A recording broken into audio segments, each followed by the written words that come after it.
Hi, my name is Marilyn Scott, and today I'd like to speak to you about habitual behavior. All of us have them. I want to speak about a personal one today and a little story I'm going to tell you about that. A friend of mine invited me to her church. It was the first time that I had went with her, and the minister was giving a wonderful sermon on prosperity and complaining.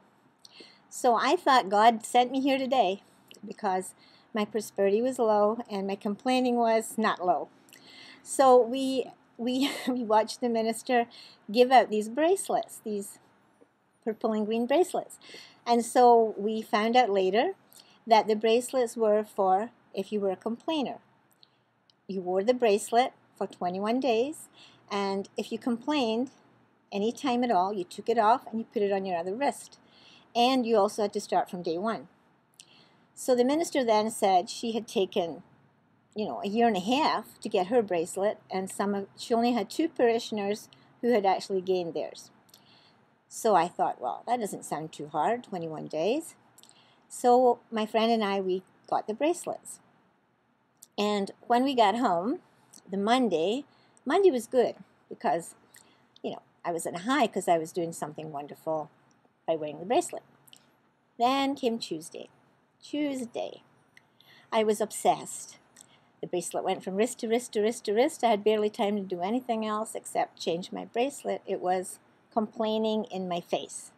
And what it did was it taught me that when I'm doing that, that's what everybody else had to suffer, was all these complaints. So a light went on.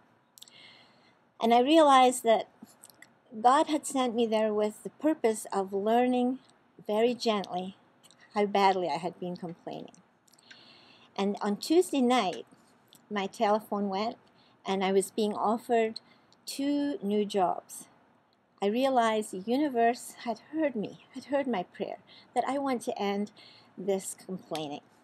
And the universe was going to support me because it had given me these 2 new jobs.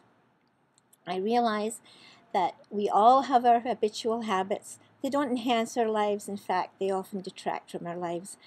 So when you ask God for help, it's always there. When we take a step to help ourselves, the universe is there to support us. Thank you very much.